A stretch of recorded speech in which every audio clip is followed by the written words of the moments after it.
Sir మీ పేరు? సాంబశివరావు. వ్యవసాయ భూమి ఉందా? వ్యవసాయ భూమి. రైతు భరోసా స్కీమ్ పెట్టారు కదా, వస్తుందా రైతు భరోసా మీకు? వస్తుందండి. ఎట్లా, అది ఉపయోగమేనా మీకు రైతు భరోసా? ఉపయోగం లేదండి. ఉపయోగం లేదా? లేదండి. నేను 4 లక్షల రూపాయలకి ముందులోనూ ఇవ్వకుంటున్నాను వనంకట్లు.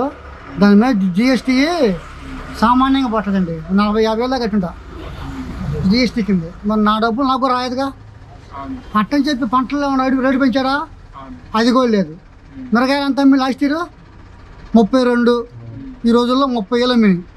బ్యాటికి రకాలు ఇవాళంతా 22, 20. మరి ఏమైపోవాలా? లోన పెట్టుకోవాలా. లోన పెడితే ఖర్చు ఎంత? వడ్డీలు ఎంత? ఏం లాభం? నీ జిఎస్టీ ఇంత నవ్వుతున్నావు. నువ్వు ఇచ్చి 2,000 రూపాయలు కానీ 2,000 ఒకసారి 5,000 రూపాయలు ఆయన ఎత్తన ఆడుతుంది. మొత్తం 7,000 రూపాయలు సంవత్సరానికి వేస్తున్నారు. దేనికండి అయ్యి? 7,000 రూపాయలు 7 రోజులు కూలేకండి. మీకు పని చేసుకుంటే రోజుకి 5 రూపాయలు కూలి మాకు పనికి పోతే. అది కాదండి. మేము ఎట్లా ఎదగాల, రైతు ఎట్లా ఎదగాల? వర్షం పడితే పట్ట కోసం గుంటూరు పోయి కొనుక్కొచ్చుకోకుండా రైతు ఇంట్లో పట్టబెట్టు. 2 పట్టలు పెడితే పట్ట కప్పుకొని బాగుపడతాం. వ్యవసాయ పనిముట్లు ఇయ్యి, పట్టలు ఇయ్యి, పైపులు ఇయ్యి, గొర్రెలు ఇయ్యి, సబ్సిడీ మీద ట్రాక్టర్లు ఇయ్యి, మేము బాగుపడతాం. ఏదో ఇచ్చామని ఎలక్షన్ అంటూ ఇక 2,000 వేసావు తీసుకున్నాము. నా ఫోన్ రాత్రి వచ్చినాయి. ఎప్పుడు తీస్తాం బయటకి అవి అందరికీ పడతాయి.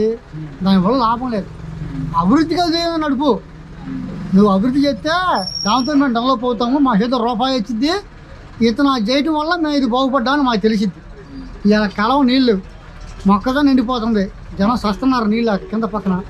అట్లాగా అది డెవలప్ చేసుకుంటే మేము బాగుపడతాం. కానీ నువ్వు ఏదో డబ్బులు ఇచ్చామని ఇళ్ళకి చేర్చామని వాంటి తెచ్చింటికా డబ్బులు ఇస్తున్నారని. ఏమండి, రామారావు పెట్టిన 50 రూపాయలు 60 రూపాయలు పెంచిన పథకం అప్పటి నుంచి గ్రామాలలో ఉన్న సెక్రటరీ గారు వీళ్ళే కదండి పోయి ఇచ్చిన, వాళ్ళు వచ్చి తీసుకెళ్ళినా నడుస్తూ ఉంది.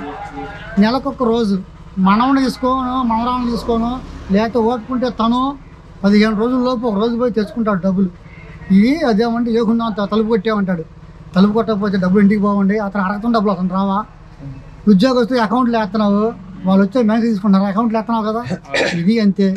ఏదో చెప్పామని ఒక సాటిస్ఫాక్షన్ కోసం మందిని ఒక దానికి అలవాటు చేయడం కోసం ఇలా ఆ ఫోన్ నుంచి ఈ ఫోన్కి వచ్చాం. ఇది లేదు ఉపయోగపడదు. కాసేపు కూర్చున్న శనికి పోయి నువ్వు వచ్చావు చూస్తావు కూర్చున్నావు ఫోను, అంతే కదా. మరి అలవాటు అయిపోయాం. బ్యాలెన్స్ అయిపోయింది. 200, 300, 500కి వచ్చాం. అయినా వేసుకున్నాం. అట్నే ఇల్లు కూడా కొన్ని అలవాటు చేస్తున్నారు. అలవాటు అయిపోయి పని చేయకుండా కూర్చోవడమే.